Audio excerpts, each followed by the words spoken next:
Hey guys, what's up? In this short tutorial video, I'm going to teach you how you can turn off browser notifications for Google Photos really quickly. For example, if you've grown tired of these notifications here on Google Chrome or for your Google Photos account on Google Chrome. So it is actually super simple, guys. What you want to do is access Google Photos through your Google Chrome browser, for example. Make sure that you're logged in with your associated Google account.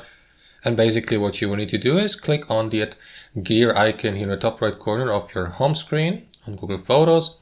And here inside your Google Photos settings, scroll down a bit till you get to the browser notifications. Let me find it here. There you go.